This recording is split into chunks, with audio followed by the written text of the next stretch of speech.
I greet you in the name of our Lord Jesus Christ. My listeners, we are again back here to continue our presentations which follow the act of God in terms of salvation. Now, let me remind you quickly that when Adam and Eve lost faith, he came and he totally tied his destiny with our destiny, because he had some other alternatives. One of them was he would have destroyed the creatures, everything on this planet, and finished them completely at once. But he decided to go on a very long journey, tedious and tiresome, the journey which ended in a very painful end, so that you and I can have salvation. Don't just put this element of salvation so easily and you think that it was a picnic for God. It was a painful one. Yes, very painful. And at the climax of it, all of you know what happened to God himself, not to human beings. It is very presumptuous on our part to think that we are assisting God in saving us. You see? No. If I do good, I am helping God. You hear some people talk in terms of overcoming this planet by prayer and fasting. This planet, you have already overcome it in Jesus Christ if you only have faith. Period. It is that simple. Don't come with the new approaches which have been coated with religious sugar, sugar, kind of sugar, to make us have a taste of religious behavior, as if that's what God came to institute. Before God came, religious behavior was already on this planet, and I will repeat that over and over, and you better get it. Yes, God immediately now, when he came to become the homestead God, he started the journey which he didn't stop until salvation was achieved on this very planet. But now let us see the ups and downs of his journey. The Bible has it. And we make quickly general statements, and we don't take time to analyze these deep statements carefully. But now let us look at them very carefully. He is now the God of Abraham, as we said previously, and is contented with his new office, given that is how much the people he has come to save understood or can understand. There was no way God would have been crucified during the homestead phase. No, you can't. Saving who? Abraham. You see, it can't be. The time had to elapse slowly to a point that one day, when God became universal God, then salvation will come. You know so well his dealings with Abraham. But there was a culture in those days that, as I told you, that gods were inherited. And so God accepted also to be inherited. And when that took place, he changed that I am God of Abraham and I am the God of Isaac.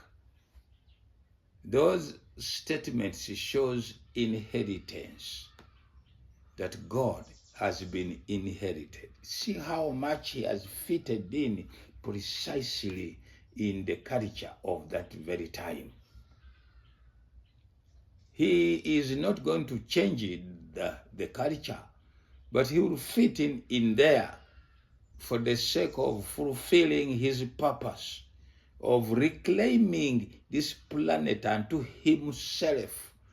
And after that, he can recreate it, and he can recreate even the creatures and humans again.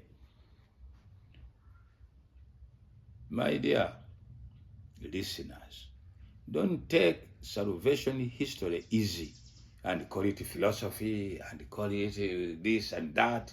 Please flee from the devil who is deceiving you, that you know more than what we are presenting here. The Bible story must have a background, and we are going to cover the backgrounds carefully. Then God becomes a God of Isaac. The incident of saying that Isaac should be sacrificed, we could allude to it, you see. But God was beginning to put another pillar which will always be governed, it followed in understanding him. Giving the firstborns or the beloved children in those days to the gods wasn't news. It was not. And Abraham did not resist it because it was news. You see, it was not news. He obeyed because this is his now God. He has accepted in faith to have. But God was teaching him that someday, you see, innocent sacrifice will come from somebody who is innocent completely. He didn't elaborate too much at that very time. But he says, don't kill your son. Look over there. There is now a lamb. Yes. Now, God has introduced a lamb in his journey of saving humanity as a symbol, as a very important symbol. Precisely why should Abraham sacrifice a lamb when he had come to sacrifice his son? It is a very interesting story. Yes, his son is human, and the human beings are the ones God had come to save. But how can he save them? He can't save them with the blood of other humans. He has to save them with his own blood. But meanwhile, something innocent, which has no an idea of what has happened, it is standing in for that day when something innocent again will redeem you. He is God of Isaac. And he stayed with Isaac for a very long time, as long as Isaac lived. And Isaac bequeathed God to Jacob, who became the heir. You see? Now, there's a very interesting element here for us to analyze in terms of righteousness by faith. Isaac is going to have 2 boys, and twins, by the way, born at the very same time. But the oracle says the younger shall rule over the older, the elder one. The choice was very interesting. Have you ever looked at it? Let us now examine these 2 young men. One of them was Esau, hairy, manly, and very good-hearted young man. Please don't listen to negative commentaries about Esau. Esau was a gentleman. He fed the family. He worked very hard for the family. Yes. Without Esau, the family would have lacked a lot of things. But Esau covered it up. He was a hunter. Tradition has it, I was reading in Tel Aviv commentary, a commentary on Esau in Tel Aviv, and it said that he could chase the animal until the animal was so tired that he could not even use a spear. He could just carry it home. He had a tremendous energy, and that was purposely done by God himself to teach us a very important lesson. Yes, he had a tremendous energy, and the father loved him very much. All of us as parents, we would be in the same boat like Isaac. Here is a young man, see, who is very enterprising, has a lot of energy. Even animals knew that in the long run, they could see him and run, but once he identified which animal he wanted, he ran after it until it could fall down exhausted. If that commentary is correct, then you wonder how much energy God had given to Esau. Every parent will know that Esau can take over when I'm gone. He is a capable man. By works, he was tremendous. Yes, first class in terms of performance and in terms of works. Then we turn to this disappointing boy. They were twins, same age, everything. But he was not hairy. No. His skin was very smooth, a feminine kind of looks. And his behavior came very, very close, if not exactly, to those of females. He spent a lot of time seated in the kitchen with his mother, gossiping this, gossiping that, talking garbage, talking here and there, laughing in a very annoying kind of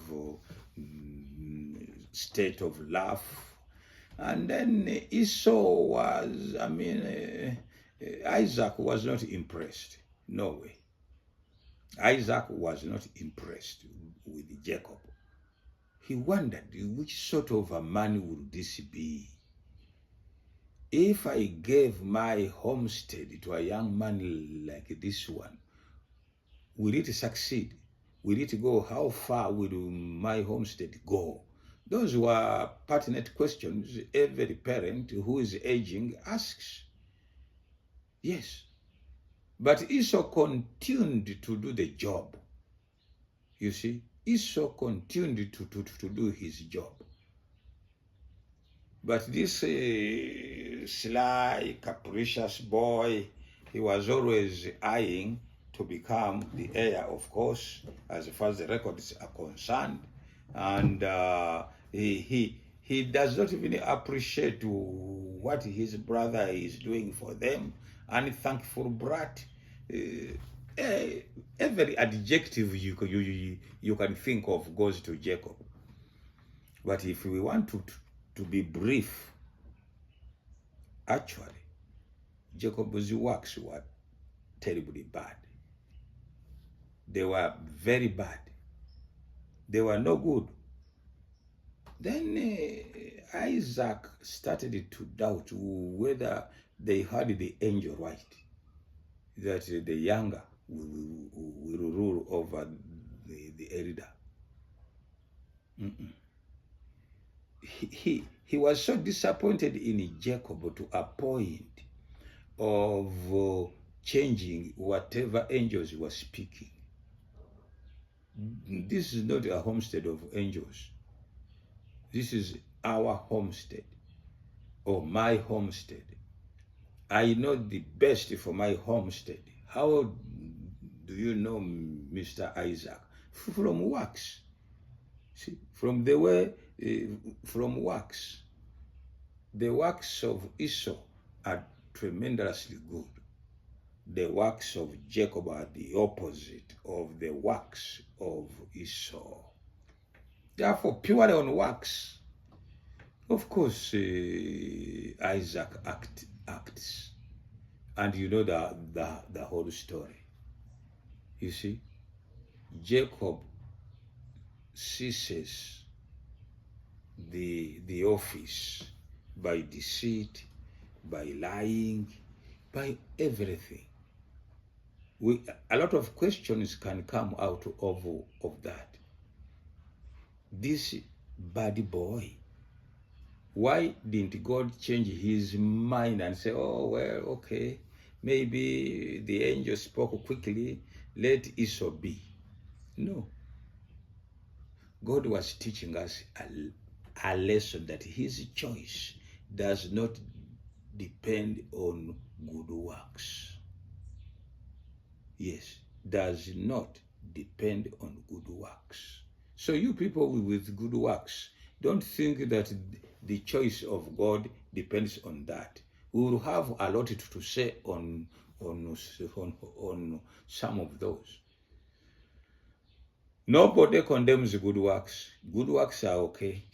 But I have already exhausted that presentation. So now I can speak freely that you people can follow easily because you have already listened to my presentations on what are good works or not. Those who are just beginning, go back to righteousness by faith, number 1, and pursue it. And you will see what we have already covered in the place and where we have placed good works.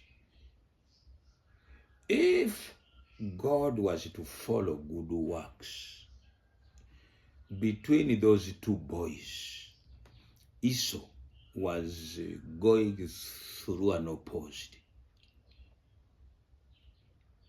But the evil boy, terrible behavior boy, he is going to get it. And even the way he is getting it, it is bad enough, annoying enough, you see. And he was getting it. Sure enough, it is sad.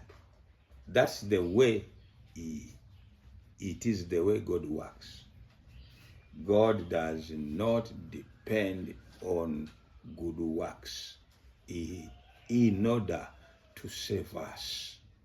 He depends on something else, you see, which all of you know very, very well, that faith is the answer in all of this.